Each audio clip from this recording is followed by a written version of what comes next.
Assalamualaikum warahmatullahi wabarakatuh. Alhamdulillah wa bihi nasta'inu ala umuri dunya wa din. Wassalatu wassalamu ala asyrafil anbiya'i wal mursalin wa ala alihi wa ashabihi ajma'in. Amma ba'du.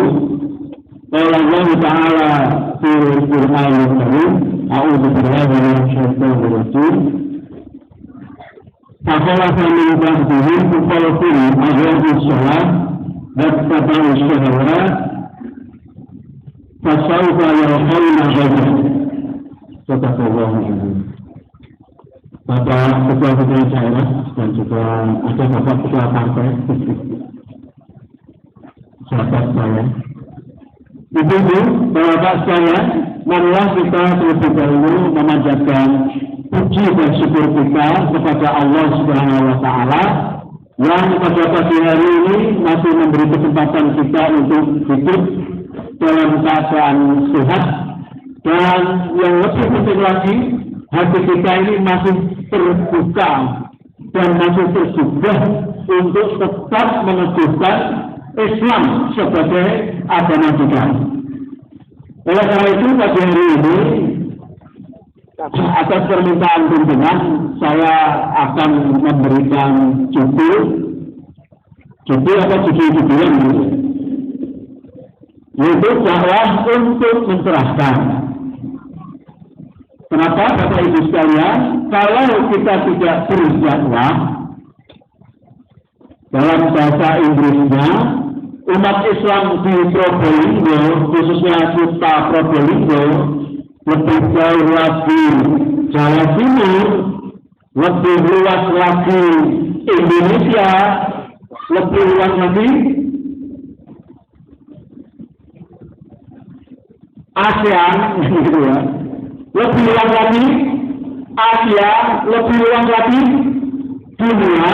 Islam ini akan punah. Ya. Saya di Ahmad Dahlan pernah mengatakan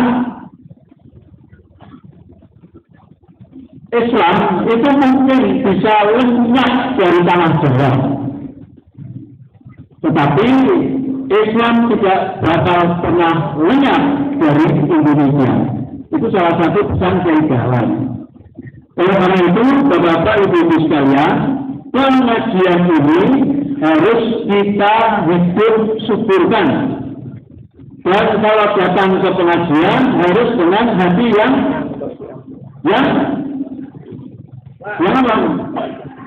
ikhlas, dengan hati yang ikhlas, dengan wajah yang cerah.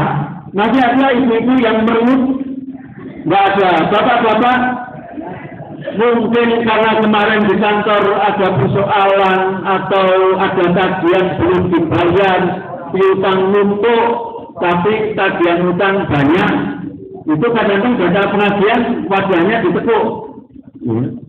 Maka dengan pengajian itu kita berusaha mencerahkan hati kita semua, sehingga nanti setelah pengajian kita semakin kuat keislaman kita. Mengapa demikian Bapak Ibu sekalian? Ada kawan saya yang menjadi salah satu staf atau salah satu personil di organisasi konferensi Islam. Ya, apa itu? OI, organisasi konferensi Islam, atau bahasa Inggrisnya OIC, Organization of Islamic Conference, itu mengatakan bahwa harapan kemajuan Islam di dunia itu dari Indonesia. Mengapa? Saya tanya kawan saya yang pernah sekolah di Al-Azhar di Kairo, kok ada orang berpendapat demikian itu apa betul? Betul Mas, katanya. Apa sebab? Di Timur Tengah, orang berislam itu hanya mengurusi soal-soal yang bersifat spiritual. Tidak seperti di kota Probolinggo ini. Tadi saya dengar dari Bapak Pak Tajudin, Azidin. Nah, dari Pak Azidin, ya sudah lah. Kalau saya nggak ikut dan cai ya, nanti nggak saya bikin bubur merah. Itu pengajian memberikan santunan kepada kawan-kawan saudara-saudara kita yang perlu ditolong. Kemudian kalau pengajian itu yang diisi bukan kupingnya. Yang diisi apanya Bapak Ibu? Kalau kita pengajian Ahad pagi di sini. Yang diisi apanya? Hatinya. Masa hatinya toh? Apalagi? Pikirannya. Apalagi? Amalannya, ya itu tadi ada berapa Pak? Beras, sembako. Itu berarti kita ngaji ini juga tidak hanya mengisi secara batin dan intelektual, tapi juga melakukan amalan. Wah ini di Timur Tengah jarang seperti itu. Bahkan ada kawan saya dari Mesir itu mengatakan kalau ada orang seusia Pak tadi itu, Pak sama? Ya itu tadi. Masih muda kok mau jadi pengurus Muhammadiyah, masih muda kok rajin sholat, masih muda kok mau memberi pengajian. Engkau ini wis tuwek-tuwek, tapi itu dalam bahasa Arab, ya, bukan bahasa sini. Masih muda kok ngaji, masih muda kok rajin sholat, nanti aja kalau sudah tua. Itu sebabnya apa Bapak Ibu sekalian? Ketika Mesir terjadi revolusi politik, itulah kekacauan terjadi. Karena apa? Agamanya tidak bersemayam di hati, tidak mencerahkan pikiran, tidak melahirkan amalan. Ini perlu saya jadikan sebagai pengantar Bapak Ibu, karena bulan ini bulan apa istilahnya Bu? Pak? Bulan? Sekarang. Ya kalau bulan bulannya, kalau bulan Islamnya,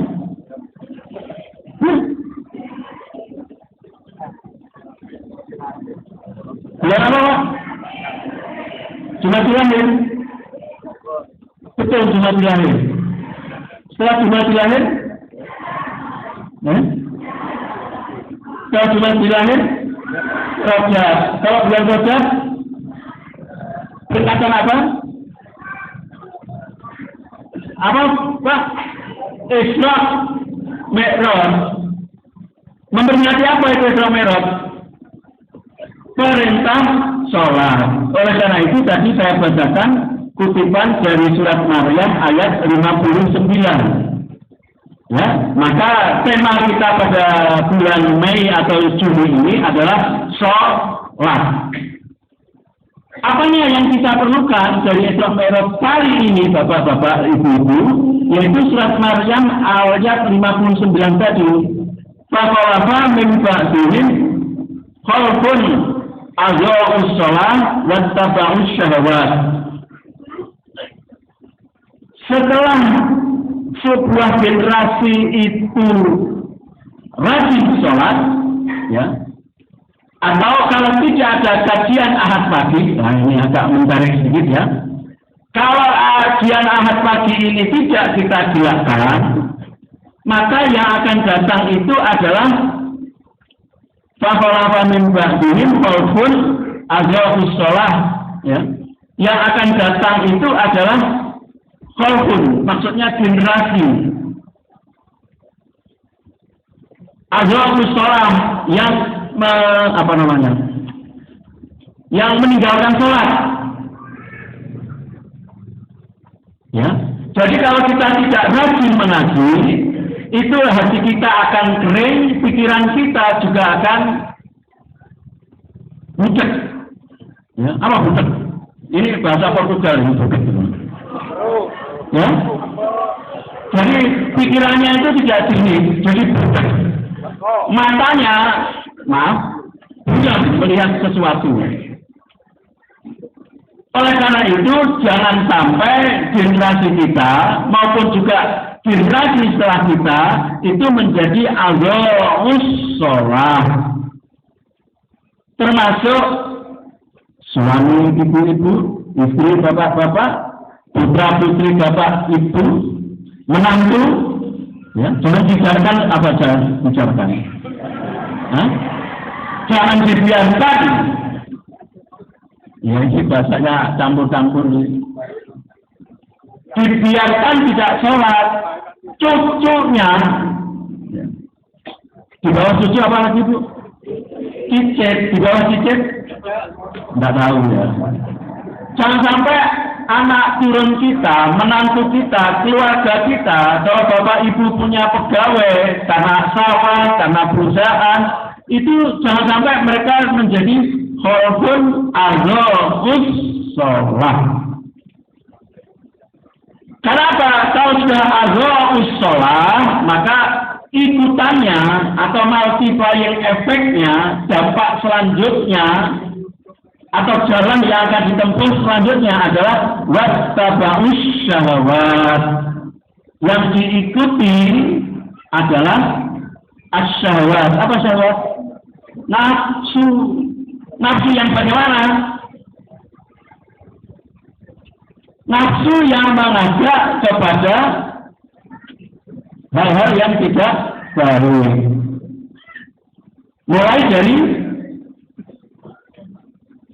Mulai dari sikap ingin memperoleh harta serba banyak. Karena di kantong kita, di dompet ibu-ibu itu isinya biasanya bukan pasti ya. Biasanya itu ada ATM.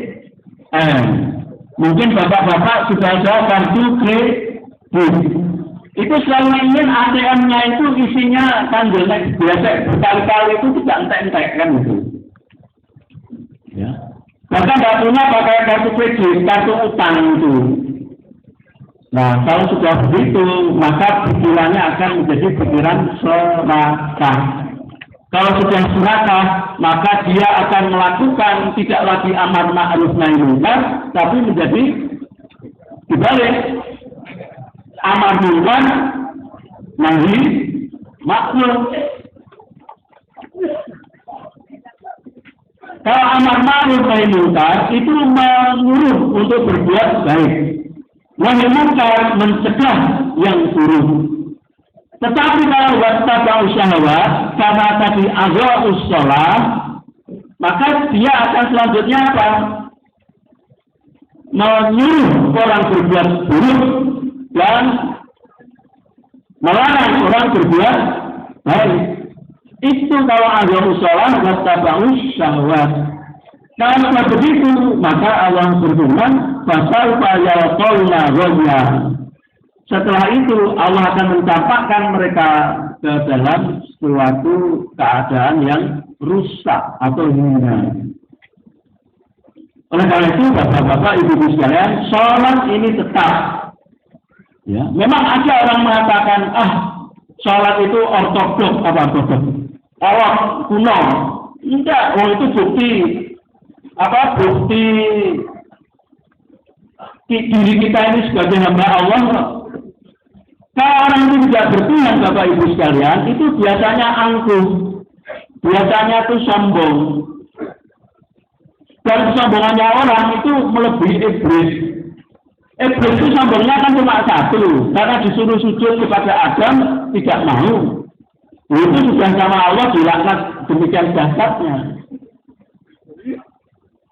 Sehingga ada orang berkata, kawan saya, Profesor Yahya Muhammad itu mengatakan, orang yang berkuasa itu kekuasaannya ngalah-ngalahi Gusti Allah. Orang itu sudah punya kekuasaan itu seperti dia menentukan. Kata Pak Yahya. Oleh karena itu kalau kita buka Quran itu Fir'aun mengatakan ini Rabbul A'la, ya. Karena saya kuasa, saya bisa berbuat apa saja. Mematikan, menghidupkan, artinya apa? Ngasih pekerjaan dan bayaran. Karena saya ngasih pekerjaan dan bayaran, saya bisa berbuat apa saja kepada Anda. Satu contoh tadi malam kalau tidak salah atau kemarin sore saya mengikuti sebuah acara di stasiun TV swasta. Itu ada orang yang rela memperdagangkan anak-anak SMP itu sebagai wanita tuna susila. Kenapa? Anak itu, sekali melayani tamu itu dapat duitnya 600.000. Nah, yang melakukan 100.000 sekali action, kalau sehari 3 action berapa? Sebulan berapa? Itu nggak urusan luas, tapi lihat nanti apa akibat daripada perbuatan yang sedemikian rupa. Oleh karena itu, Bapak Ibu sekalian, kita di dalam berpengajian itu perlu tidak hanya bagi orang-orang biasa, orang-orang penting itu juga perlu ngaji, ya, supaya hatinya tidak keras, pikirannya tidak buntet. Sebab kalau ada orang yang begini, wah saya ini jabatan saya tinggi, saya ini kalau di kampus sudah kelasnya S3, itu yang ngaji biasanya hanya kelas S guntur. Itu kadang-kadang ada yang demikian. Jadi jangan sampai Bapak Ibu kita ini merasa sudah besar karena pangkat, merasa sudah hebat karena pendidikannya tinggi, kita sudah besar karena duit kita tebal. Jangan Bapak Ibu sekalian, pengajian itu perlu supaya apa? Hati kita ini selalu hati yang dekat kepada Allah. Kata Imam Ibnu Qayyim al-Jauziyah itu mengatakan hati manusia itu ada 3 macam. Jadi masak dunia itu kalau dikumpulkan itu hatinya tergolong pada 3. Ya.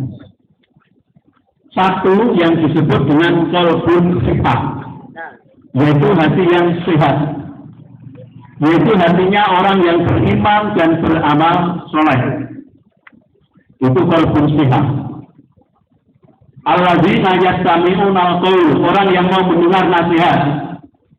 Karena banyak orang yang ketika diberi nasihat itu tidak mau. Ya, qalbun sifat. Yang kedua, kata Imam Ibnu Qayyim al-Jauziyah adalah qalbun marid, yaitu hati yang marid, sakit. Hatinya siapa nih, Bapak-bapak? Coba lihat kepada surat Al-Baqarah. Wa minan nasi may yaqulu amanna billahi wa bil yaumil akhir wa ma hum kan itu, ya kan? Yukhadi'una Allah wal ladzina amanu wa ma yahda'una illa anfusahum wa ma yash'urun. Lalu fi qulubihim maradun terus fazada humullahu maradun. Cirinya orang apa itu? Orang munafik. Ya? Apa orang munafik? Pura-pura mengatakan iman, tapi hatinya tidak beriman. Tapi juga kalau kita ulas lebih jauh, tidak hanya yang marid itu adalah orang munafik, ada juga orang fasik. Kalau orang munafik itu lambungnya, ya, ucapannya yang mengatakan beriman.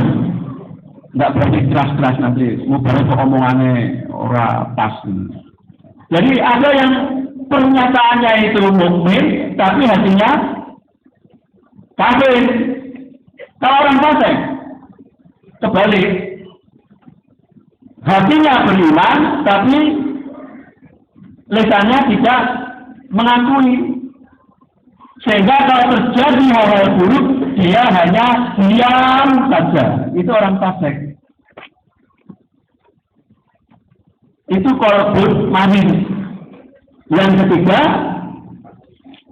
lawannya sehat, yang sakit. Yang ketiga adalah qalbun mayyit, yaitu hatinya mati. hati. Hatinya siapa Bapak Ibu?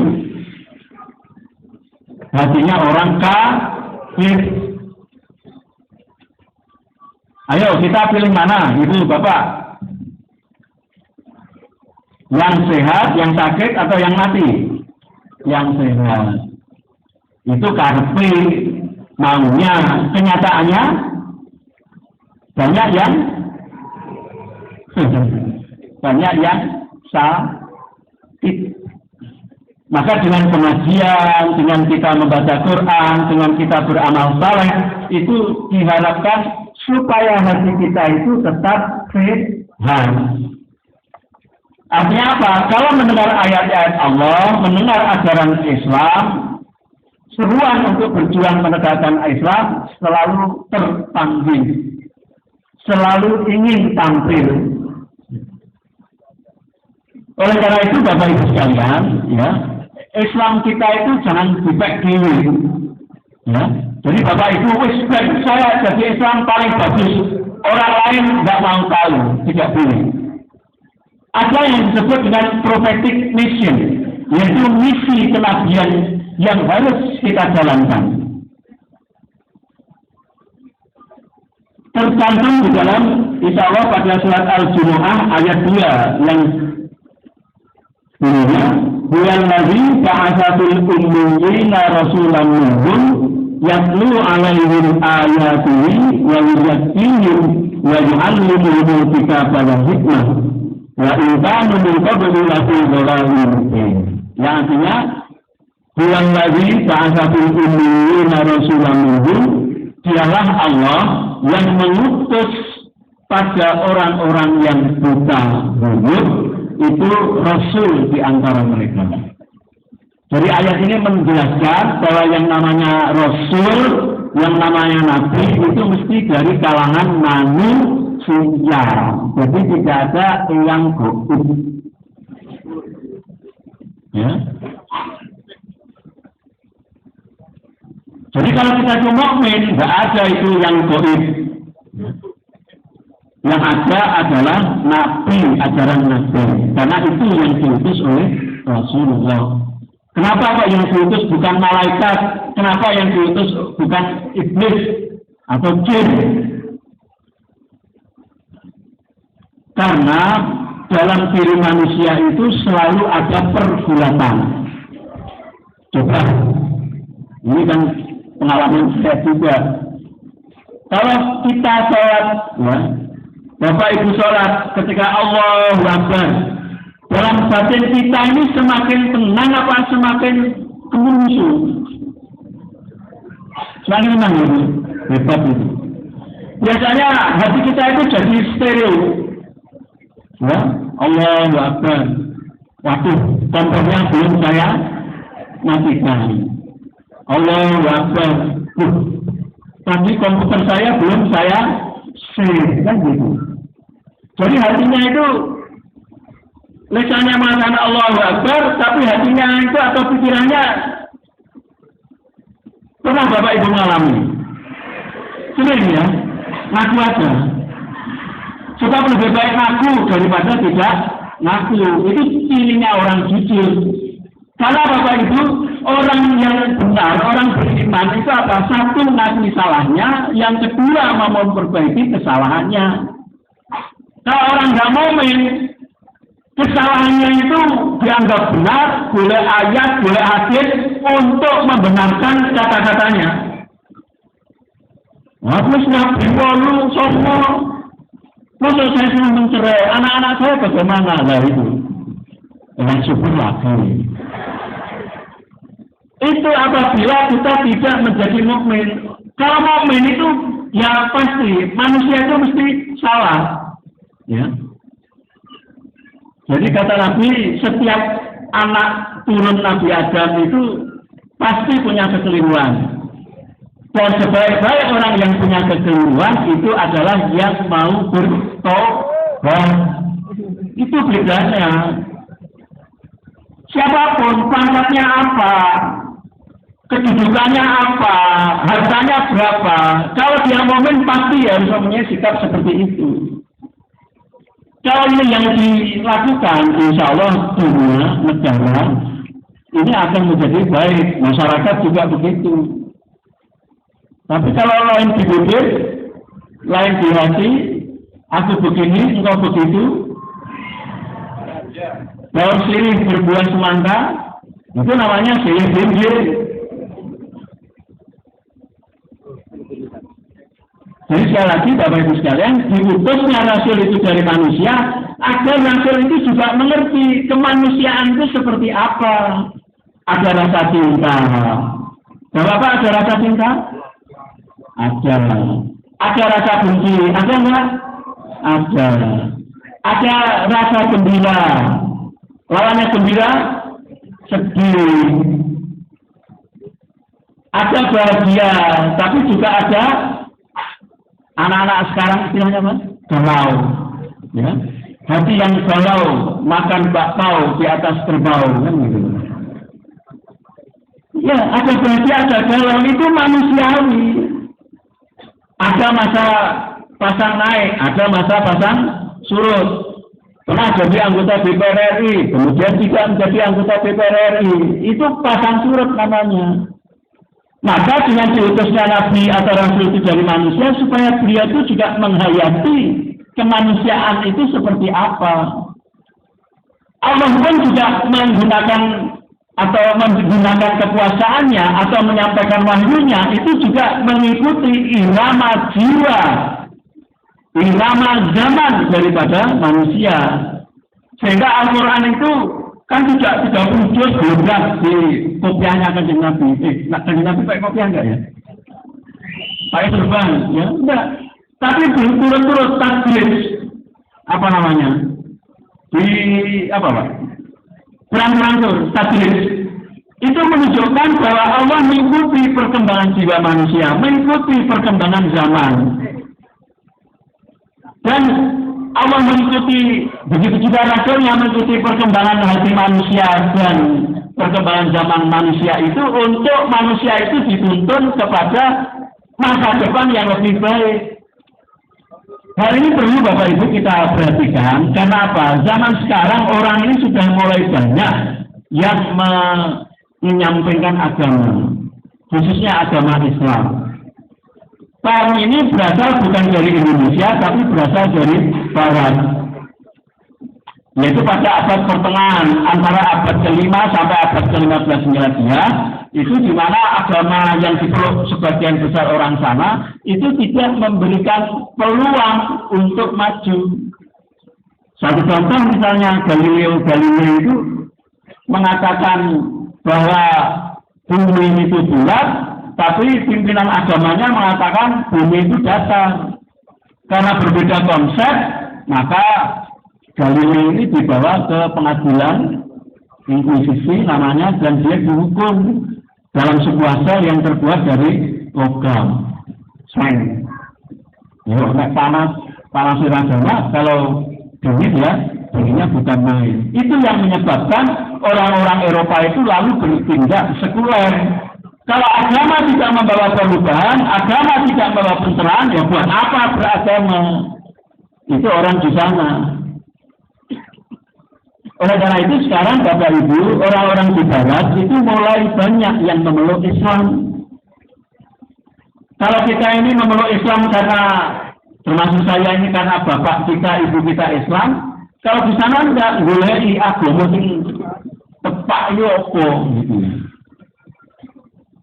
Seperti itu ada orang Yahudi, ideologinya Marxis dari Prancis, namanya itu Roger Garudi.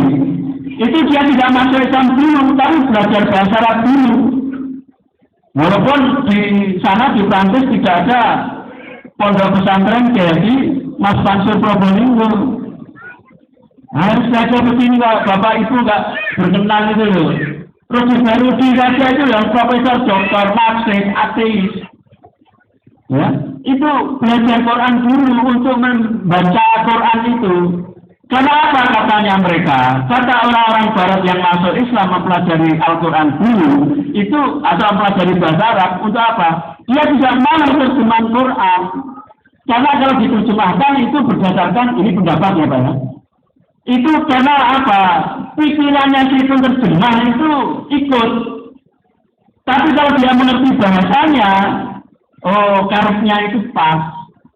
Satu contoh Bapak Ibu di dalam surat yang saya baca tadi Al-Jum'ah tadi. Ada kata-kata huwallazi apa? Yatlu alaihim ayatihim. Yatlu artinya siapa yang sudah ikut pesantren Kiai Mas Mansur? Apa Pak? Yatlu. Membaca. Selain yatlu apalagi Pak? Membaca itu dalam bahasa Arab. Yaqra'u, qara'a yaqra'u. Kalau yatlu tadi salah yatlu lalu menjadi tilawah. Kenapa ayat ini kok pakai kata-kata yatlu kok tidak huwallazi ba'atsa fil ummiyina rasulan minhum yaqra'u alaihim ayatihi? Kenapa? Karena kalau dikatakan yatlu tilawah apa Pak? Sehingga ada musabakoh tilawatil Quran apa? Biasanya apa tilawah? Kalau orang Surabaya tilawah itu tilawah. Mengerti itu bisa macam-macam. Apa Pak? Membaca dengan indah. Dalam bahasa Inggrisnya adalah resitasi. Artinya apa? Yatlu alaihim ayatihi itu kalau membaca dengan indah artinya kalau berdakwah itu menggunakan kata-kata, menggunakan kalimat yang enak didengar, mudah diterima dan melegakan hati. Kenapa? Karena kalau kita baca Quran mengerti bahasa Arabnya itu kita semakin kagum dengan Quran itu dan semakin kita ingin menjelaskan ayat-ayat, mempraktekkan ayat-ayat Al-Quran itu. Oleh karena itu Bapak Ibu kalau kita ini berdakwah hendaknya yang menyentuh hati, kemudian mencerahkan pikiran, lalu bisa melahirkan motivasi untuk beramal. Jadi kalau ada orang Jumatan, kurang 15 menit, kalau ada orang Jumatan, jamaahnya ngantuk, ada berapa kemungkinan Pak? Ada berapa kemungkinan? Pertama, ini ada, saya kan ketua masjid tabligh ya. Kita serang saja mubaliknya. Mungkin ketika dia menjelaskan atau menyampaikan khutbahnya, itu tidak menyentuh hati, tidak menyegarkan pikiran, dan tidak melahirkan sebuah pembaharuan. Bahasa Jogjanya itu gileng. Sampai khutbah, itu mana? Mesti soal ini. Sehingga ketika masuk masjid, dilihat jadwalnya siapa khutbah itu, mesti wah ini. Ya. Tapi misalnya siapa yang khutbah Pak Nur Hasan itu enak ya. Nggak ngomong enak. Titik tapi nyoba ini. Maksudnya menyentuh hati dan menyegarkan walaupun pendengarnya jamaahnya diberikan koreksi, tapi karena menyentuh hati tidak mana. Jadi ini perlu, jadi para mubaligh, para ustadz, ya, itu kalau menyampaikan ayat itu menggunakan yatlu, ya, kalimat yang menyentuh hati, menyegarkan pikiran, memberikan motivasi untuk melakukan hal lebih baik dan menyebabkan orang juga mau menghentikan kekeliruannya. Itu sebabnya orang-orang di sana begitu. Maka jangan disia-siakan itu. Bayarnya berapa tuh Pak Nur? Gratis ya, orang sama mengenai berjariti di Prancis sana. Dan sekarang perempuan berjariti itu mendirikan Islamic Center Universitas Islam Cordoba. Karena apa? Beliau mau membangkitkan kembali Universitas Cordoba pada masa kejayaan Daulah Andalusia. Jadi itu Pak, ya tuh. Kemudian ini Bapak sekalian, Ibu. setelah yakni tadi, ya, wajuzakihim, apa wajuzakihim? Mensucikan. Apa yang disucikan? Dalam beberapa kitab tafsir itu diartikan yuzakihim itu adalah mensucikan akidah. Apa akidah? Keyakinan. Pakai toh ya, tapi jangan dipetuk. Jadi wajuzakihim itu artinya apa? Membersihkan, mensucikan keyakinan. Karena ada dua penyakit berat, ya, ngalang-ngalai diabetes, ngalang-ngalai asam urat, yaitu apa? Dua penyakit akidah itu. Ada yang tahu Bapak Ibu? Satu kafir, yang kedua syirik.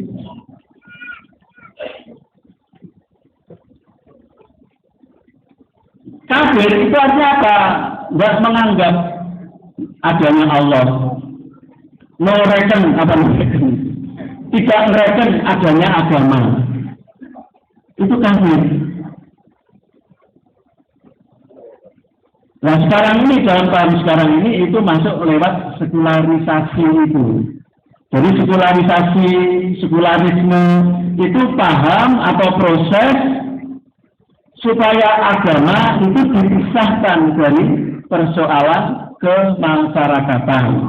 Agama dipisahkan dari persoalan politik. Jadi Bapak Ibu sekalian jangan dianggap politik itu tidak penting, politik itu kotor. Saya tidak mulai ketua partai ya.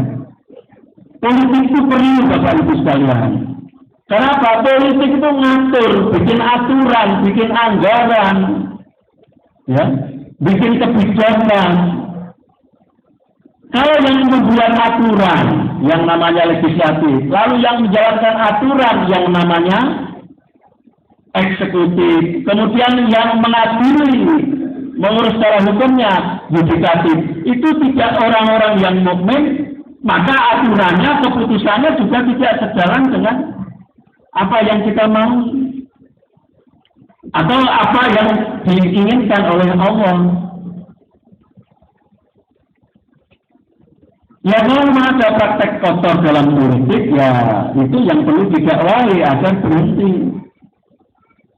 Jangan sampai hatinya para politisi dan para orang yang mempunyai kekuasaan itu kolbun manis.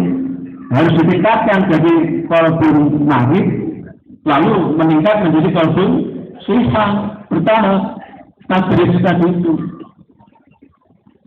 Ya, kembali ke laptop. Tapi ini tulisan ya, nggak pakai laptop. Jadi wajuzakihim itu membersihkan akidah dari kekafiran dan dari kemusyrikan. Bentuk populernya adalah tahayul, bid'ah, khurafat. Contoh misalnya menjelang ujian nasional itu kadang-kadang orang mengadakan model-model. Macam-macam lah gitu. Yang ini, yang itu, mengadakan doa bersama, malah jadi kesurupan. Berdoa itu kedekatan diri kepada Allah kok. Tapi karena mungkin dilakukan secara massal dan memberikan motivasinya tidak tepat, pikirannya kosong. Nah, ketika kosong, kemasukan. Jadi jangan sampai nanti di sekolah-sekolah Muhammadiyah, sekolah-sekolah Islam itu malah terjadi ketahayulan yang luar biasa, pakai baju sama ustazahnya atau ustaznya sungguh-sungguh, terus kemudian potlot diabenya untuk esai-esai itu dimundi sama bukunya.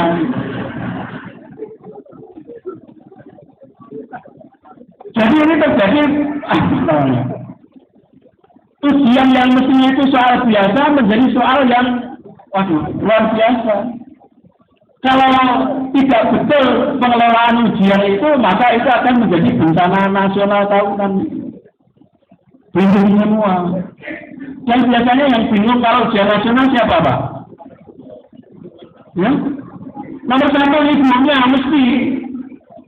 Soal ibunya kepala sekolah, wes itu.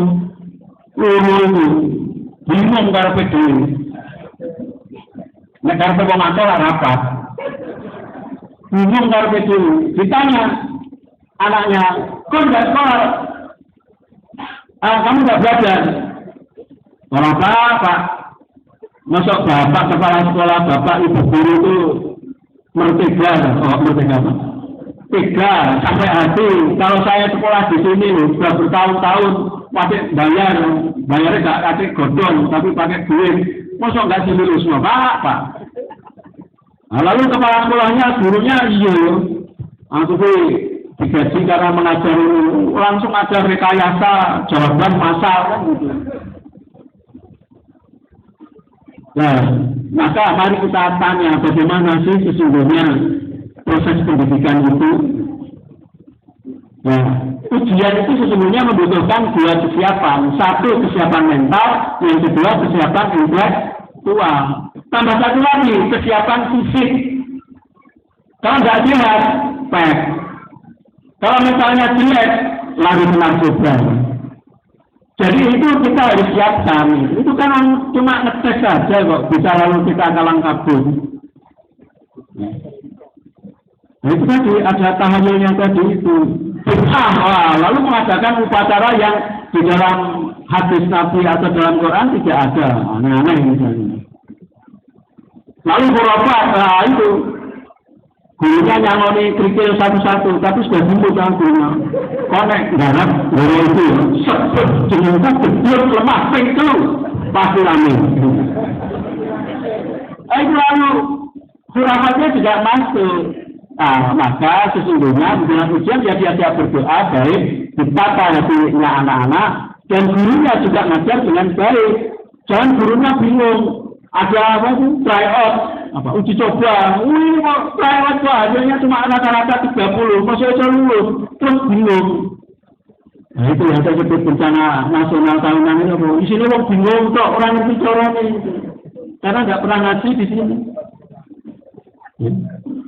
Jadi itu Pak ya, Yusafil itu adalah membersihkan akidah dari kafir dan musyrik. Kemudian yang terakhir, wa yu'allimul kitaba wal hikmah, dan mengajarkan tentang kitab, maksudnya Al-Quran, wal hikmah dan hadis. Kalau yu'allimu mengajarkan apa Bapak Ibu pengajarnya? Yu'allimul kitaba wal hikmah, memberi pelajaran itu cek naruh. Setelah itu menjadi bisa supaya tahu, kemudian bisa, terus yang terakhir mau mengamalkan. Jadi buat kita pengajian ini Bapak Ibu sekalian, itu harus si pembicara itu harus memberi tahu sesuatu dalam rangka mencerahkan pikiran, hati, dan jiwa kita, supaya tahu, supaya mengerti. Setelah mengerti bisa melakukan. Setelah bisa melakukan, mau melakukan. Persoalan selalu berada di mana Bapak Ibu? Pada bagian ketiga, yaitu mau mengamalkan. Jadi kalau masyarakat, negara, dunia, korat-karit, itu roh yang namanya kebaikan. Iso melakukan kebaikan, tapi tidak mau melakukan. Itulah masuk klasifikasi kubur marinflasi. Makanya dunianya ya sakit. Tapi kita jangan pernah putus asa, Bapak Ibu sekalian. Memang kalau kita melihat keadaan dunia ini kok makin kisruh saja. Tapi pasti Allah akan menjaga itu. Maka jangan pernah selesai, jangan pernah kita ini berhenti berdoa. Ya. Ini doanya Nabi Ibrahim ketika membawa Hajar dan Ismail ke Mekah. Doanya apa, Ibu? Rabbi ja'al hadzal balada aminan warzuq ahlahu minas samarat man amana minhum billahi wal yaumil akhir. Nanti cari di Quran. Begitu juga untuk ketentraman keluarga kita, Bapak Ibu, jangan pernah lupa berdoa, Rabbana hab lana min azwajina wa dzurriyyatina qurrata a'yun waj'alna lil muttaqina imama. Kenapa Bapak Ibu sekalian? Ada sesuatu yang kita ikhtiarkan itu tidak pernah tercapai. Maka dengan doa ini kita mohon kepada Allah agar apa yang tidak dapat kita capai itu Allah menurunkan rahmat-Nya sehingga ada jalan, ada proses menuju ke arah yang lebih baik. Sehingga yang ketiga Bapak Ibu, orang mukmin itu tidak pernah butek hatinya, tidak pernah butek pikirannya, tidak pernah kehilangan motivasi, tidak pernah kehilangan ikhtiar, dan tidak pernah putus asa. Inilah yang kami maksud dengan dakwah untuk mencerahkan. Jadi Bapak Ibu nanti pulang apa yang saya ketahui, apa yang sudah bisa saya lakukan, dan apa yang harus saya lakukan selalu. Saya rasa demikian Bapak Ibu sekalian sudah tertuju. Mudah-mudahan apa yang saya sampaikan ini mungkin tidak seberapa, tapi semoga ini bisa menambah hasanah pemikiran kita untuk menjadi orang mukmin yang lebih baik, yang senantiasa menegakkan agama Islam dan mendakwahkan agama Islam kepada siapa saja. Mohon maaf Bapak Ibu kalau ada kalimat kata gaya saya yang kurang berkenan. Sekian, Assalamualaikum warahmatullahi wabarakatuh.